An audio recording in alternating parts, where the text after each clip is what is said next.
छाम्दा चाहिँ उस्तो कहिले यता जाँदा जस्तो लाग्छ रे कहिले उता कहिले बराबर जस्तो लाग्यो रे तर अरविन्दमान शाक्यले चाहिँ जतिचोटि उहाँले टेस्ट गर्नुभयो उता कहिले गएर छुनुहुन्छ फेरि हिँड्दा आएर उता यो यतापट्टिको यो यता कता साउथ हो नि त होइन साउथपट्टिको चाहिँ अलिक थोरै तातो हो कि फिल गर्नुभयो अरे तर त्यो ल्याबमा टेस्ट गरिएको कुरा चाहिँ थर्मोमिटर राखेको चाहिँ होइन है द्याट इज द पाइयो नि त होइन भनेको शास्त्रमा पाइयो नि चाहिँ 2500 वर्ष अगाडि लेखेको त्यसमा होइन पाइयो नि त त्यो कम्ती ठुलो कुरा हो हुँदै नभएको अब चाहिँ ठाउँमा मान्छे इन्डिया पिपरामा के बनाइसक्यो यहाँ हाम्रो यस्तो हेरिटेजहरू छ हामीले यसरी चाहिँ सरस ढङ्गले चाहिँ इन्टरप्रिट गर्ने भने मान्छे कति रुँदै होइन होइन भिजिट हुन्छ रिभिजिट हुन्छ हो कि न त हो ओके त्यो भनिसकेपछि अब एकछिन रेस्ट गर्ने अब है अनि उनीहरूलाई के भने प्लिज नाउ यो टेक टाइम भनेर यहाँ कम्तीमा 15 मिनटसम्म चाहिँ दिनैपर्छ के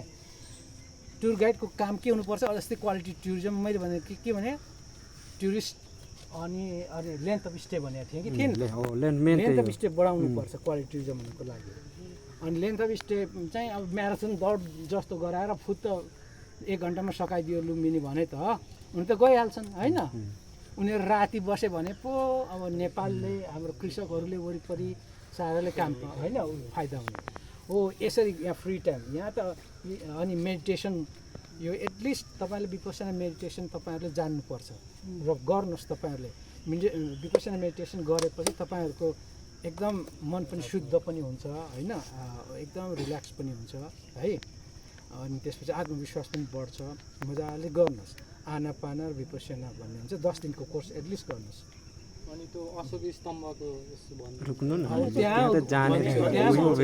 तिमीले म यहाँले भन्छु स्टेप बाई स्टेप त फेरि बुझ न पहिला कहाँ के बोल्ने भनेको होइन अब त्यहाँ गएर त्यो भनिन्छ किन यो पहिला मन्दिरभित्र गइएन मैले जसरी खिचाएँ नि आफ्नो फोनबाट नि खिच्नु अनि उनीहरूलाई पनि अनि के अहिले नै फोटो साटासाट गर्ने होइन उनीहरू जान दिने इमेल लिने दिने वाट्सएप नम्बरहरू हुन्छ विच्याटहरू हुन्छ होइन पहिला यहाँ चाहिँ लिने दिने गर्ने पछि त्यो फोटोहरू चाहिँ एक्सचेन्ज गर्ने अनि टाइममा न्यू इयरहरू इभेन्टहरूमा सेयर गर्ने अनि त्यसपछि यो चाहिँ के भने लङ टर्म अनि रिलेसन राख्नुपर्छ के टुरिस्टसँग अनि र त रिभिजिट मात्रै होइन कि जस्तो हाम्रो गाउँमा कुनै स्कुलहरू बनाउनु पऱ्यो फर इक्जाम्पल होइन अब कोही बेला कोही मान्छे बिरामी गरिब छ बिरामी पऱ्यो तिनीहरूको डोनेसनहरू मगाउनु पऱ्यो भने जेन्युन केसमा के त्यस्तोहरूमा उनीहरूको लागि उनीहरूले क्राउड फन्डिङ गरिदिन्छ के है त्यसो भएको भने एउटा कारण चाहियो नि त यो बोल्नको लागि पनि होइन अनि रिलेसन चाहिँ लङ टर्म रिलेसन राख्नुपर्छ है त्यति मात्रै होइन पछि पढ्नलाई उनीहरूले स्पोन्सरसिप गरिदिन सक्छ विभिन्न फ्यासेटको हुन्छ क्या एडभान्टेज हुन्छ है टुरिज्मको खै अर्को मैले हकारेको विद्यार्थी भाइहरूलाई पनि बुझिएन भने बरु नेपालीमा यो चाहिँ म रिपिट गर्छु किनभने यो सबैभन्दा महत्त्वपूर्ण चिज मोनुमेन्ट हो है यो Ashokan pillar was erected in 249 BC. It was brought from Chunar, India and erected in 249 BC, means 3rd century BC. It was brought by Emperor Ashoka. Originally this pillar had 3 parts. Monolithic block, the pillar, monolithic means made up of single stone. Monolithic भनेको चाहिँ यो चाहिँ एउटै ढुङ्गाले बनेको छ यो 32 फुटको छ माथि चाहिँ 17.5 फुटको छ अन्डरग्राउन्ड चाहिँ 13.5 फुट प्लस छ होइन त्यो दुईटैको गर्दाखेरिलाई यो चाहिँ 32 फुटको हुन्छ है यो चाहिँ झन्डै आधा चाहिँ तल जमिन मुनि छ so this is monolithic means what made up of single stone यसमा बिचमा जोडाइ कहीँ छैन okay and middle part was lotus bracket त्यो लोटस ब्राकेट देखिन्छ नि होइन कमलको फुलको आकृति यतापट्टि crown as on the top was horse capital horse crown okay there on the top was and horse there was horse named what Kanthaka most favorite horse of Siddhartha was what Kanthaka to commemorate its contribution to Buddha's life, Siddhartha's life, there was a horse capital on the top of the pillar. Okay, Xuanzang was a Chinese traveler. He visited to Lumbini in 636 AD. By then, he saw two upper parts. The horse image and the lotus bracket were fallen on the base. And there was a big crack, fissure in the middle. It was due to lightning strike. Xuanzang, which language do we speak in our country? Nepali. Which script do we write? Devanagari. Okay. International language is English. International script is Roman. Yeah, you got the point now. Like that. Okay. Script is Brahmi and language is Pali. Right? It is read as Devana, Piyana, Piyadasina, Lajina, Vishistena in the first line. So it is not civil. But in second line right from Buddha महापरिनिर्वाण भएको 200 वर्षपछि आउनु भएको हो नि त त्यति बेला त यहाँ धार्मिक गतिविधि हुन थाले वरिपरि बिच्छु नै थियो चारैतिर सानो गाउँ बस्छ नि त है त्यो भनेपछि यसले it answers resolves three very fundamental questions. What the questions are? Who was the Buddha? He was a man and God. Man as well as God. Sakya Muniti. Sakya means who were the Sakyas? Sakyas were the ruling class people in the remote history of Nepal. Sakya वंशी थिए भनेपछि के त उनी मान्छे थिए. फेरि हृदय भगवम फेरि भगवान पनि भन्छ तल्लो लाइनमा. भनेपछि मान्छे पनि थिए भगवान पनि थिए. यसले यति ठुलो सम्भावना हामीलाई दिएको छ. मान्छे पनि ठिक ढङ्गले साधना गरियो तपस्या गरियो भने मान्छे पनि के हुन सकिन्दो रहेछ भगवान हुन सक्छ. ल मान्छेको स्काई इज द लिमिट हो नि त. मान्छे जे पनि बन्न सक्दो रहेछ जे पनि गर्न सक्दो रहेछ. Nothing is impossible. मान्छे भगवान त हुन सक्दो रहेछ भने हो कि नि त. अरू के प्राइम मिनिस्टर हुने अब के होला होइन त्यो त भेरी सिम्पल थिङ हो कि नि त. हो यसले इट ओपन्स अ बिग बुलेभार्ड भनेको चाहिँ हाइवे होइन big highway to human conscience हो. त्यस्तो खालको भनेपछि त्यो बुझ्नु पऱ्यो. यो फिलोसफीको कुरा के है. And the very important question first important question who was the Buddha. He was a man and god both. And where was he born is multi-million dollar question नि. भेरी क्लियरली रिटन लुम्बिनी गामे. हिदा पनि भनेको छ यहाँ हिदा भनेको यहाँ भनेको हो. अनि लुम्बिनी गामे लुम्बिनीको लुम्बिनी भइहाल्यो. गामे भनेको गाउँ हो. Here in Lumbini village he was born. Ani where is Lumbini village? On the spot where the pillar stands because the pillar is in situ. कहाँ छ त लुम्बिनी गाउँ भन्दा यो पिलर जहाँ होइन यो चाहिँ स्तम्भ खडा छ त्यही लुम्बिनी गाउँ हो.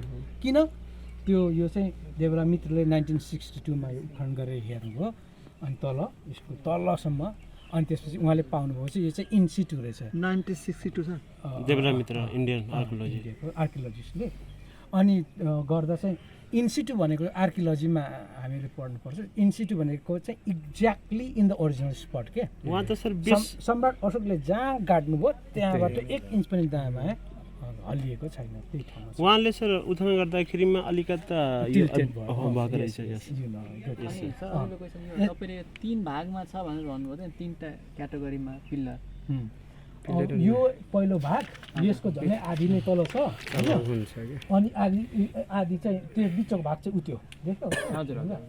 अनि माथि चाहिँ घोडाको प्रतिमा थियो त्यो चाहिँ हरायो. ग्राफिटी एउटा चाहिँ इन्स्क्रिप्सन. यो इन्स्क्रिप्सन हो उता रिपुमल्लको इन्स्क्रिप्सन हो शिलालेख हो. अरू चाहिँ ग्राफिटी भनेको चाहिँ कसैले बाँसमा लेख्छ नि अब S+R होइन उनीहरूको गर्लफ्रेन्डको नाम सरिता रिता अनि त्यसपछि सरिता प्लस राम होइन के लेख्छ. अनि गाई गणेश दुनियाँ छ यहाँ के होइन. अब है त्यस्तो कुराहरू यहाँ झन् 600 वटा जति ग्राफिटी हामीले स्टडी गरेको थियौँ. यसमा 600 वटा लेखेको छ होइन ग्राफिटी हो आफ्नो इच्छा लेखेको. त्यो साना तिनाहरू माइन्युटली हेर्ने भने त्यसको अर्थ हुँदैन. ग्राफिटीको अर्थ केही पनि हुँदैन है. महत्त्व केले राख्छ शिलालेख होइन. त्यो भनेको चाहिँ इन्स्क्रिप्सन हो. त्यसले चाहिँ हिस्ट्रीलाई चेन्ज गर्छ.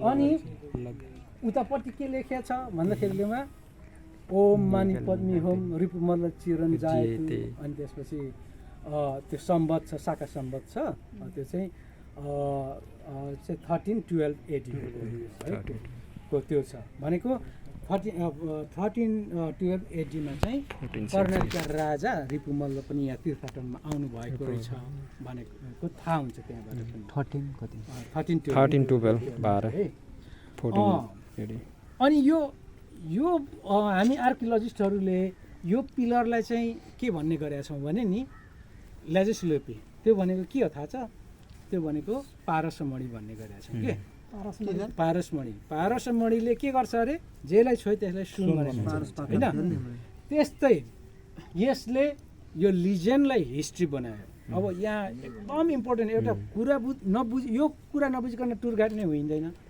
अनि खैरेर त हाँस्छन् यो कस्तो पटमुरको गाइड मलाई गर्दैछ भन्छन् है उनीहरूको त साइन्स हाम्रो जस्तो फ्ल्याट बिलिफ त होइन उनीहरूको चाहिँ इन्क्वायरिङ माइन्ड है लजिक साइन्टिफिक एभिडेन्स दुइटै चाहियो है अब यहाँ बुझ्नु पर्यो पहिला चाहिँ के हुन्छ फेरी टेल्स हुन्छ अथवा क्रोनिकल्स हुन्छ त्यो दन्त्य कथा स्टोरीको प्रकार है अर्को चाहिँ के हुन्छ भन्दा लिजेन्ड हुन्छ त्यो पुराण हो त्यो है अनि मिथ अनि अर्को चाहिँ हिस्ट्री हुन्छ है हिस्ट्रीको इतिहास भइहाल्यो होइन यो तिनटामा दन्त्य कथा त सत्य हो भनेर बच्चाले पनि पत्याउँदैन हो कि नि त 8 वर्ष भएपछि बच्चाले पनि पत्याउँदैन होइन यो बहुत ख्याल गर्नु यो है सबै ख्याल गर्नु यो यही रिलिक यस्तोको यो चाहिँ गोल्डन क्यास्केट यहाँ पाइएको छ गोल्डन क्यास्केट भनेको सुनको भाँडो भित्रै अस्ति थियो सुनको अनि त्यसपछि यस्तो शरीर यस्तो भनेको चाहिँ सबैभन्दा पवित्र है सबैभन्दा पवित्र किन बुद्ध अथवा उहाँ जस्तै अरहन्त भइसकेको इन्लाइटनमेन्ट प्राप्त गरेको भगवानहरूको के हो अस्थि धातु राखिएको हुन्छ यहाँनिर है भन्दाखेरिमा यो चाहिँ यो भित्र चाहिँ गोल्डन क्याप्सन पनि हुन्छ के जहिले पनि लेखिएको हुन्छ के बिग्रिसकेछ के अनि पढ्न सकिएन है जस गोल्डन अब त्यही ढङ्गले बनेको छ अनि त्यसपछि त्यसरी नै सुनको बास्केट पाइयो क्यास्केट blue shirt. Somewhere there was a tree. Okay. So then she cut clever pen. So she grasped the branch of the tree and gave birth to the Buddha, where there lies the marker stone where people are chanting now. Okay.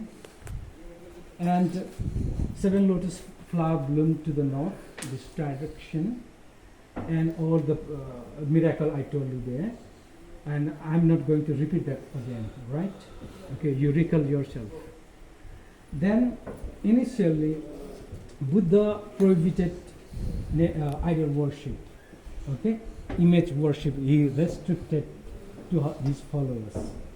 So, after his Mahaparinirvana, Buddha suggested people to visit Lumbini, right? Yes. But why to come to Lumbini? There is no temple, there is no image of the Buddha. Then symbolically, they started worshipping the tree, the nativity tree, under which Buddha, they worship the tree. But, and people made a small temple. There was a roofless temple. It was a roofless temple. There was a tree, nativity tree in the middle. It was encircled by 4 walls in 4 directions, and a door was of course there, and there was a meditation platform around it. People used to come, worship the tree, they used to worship the marker stone there, jack box for the Buddha, and they came out of the temple, and there was meditation platform, they sat there and they meditated Buddha. That was the fashion. Why it was roofless? Because a tree cannot survive indoor, right? Yeah. Can a tree survive indoor? No. For that reason, it was a roofless. And when Emperor Ashoka visited to Lumbini in 249 BC, he brought 3 pillars.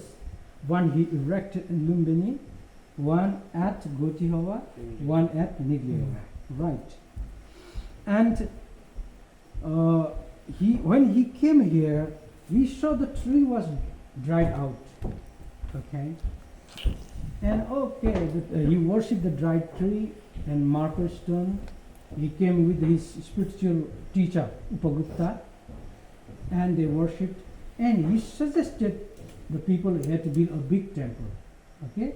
In such a holy birthplace of Buddha, small temple, the tree also has been dried out. Now make big temple, he said. He donated 100,000 gold coins. We call it Kachapa. It means during his total in Dharma Yatra, Dharma Vihara, he spent 1 lakh coins. But big share of that, percentage of that gold coin was donated to build this temple, okay? So Emperor Ashoka's contribution is extraordinary, okay, actually. So the temple was built in Saptaratha architecture. Saptaratha means it had 7 layers. And it was tall in architecture. In due course of the time, the temple collapsed. And it turned into debris, okay? And later, Kesar Samsar, switch off flight mode. And Kesar Samsar in 1933 to 39, during this excavation, he brought different shape, old Mayadevi temples photograph you may have seen, okay? And then from 1992 to 96, there was a meticulous archaeological excavation carried out by Lumbini Development Trust, Department of Archaeology, and JVF, Japanese Buddhist Federation. And during that time, we discovered all these things. These bricks belong to 3rd century.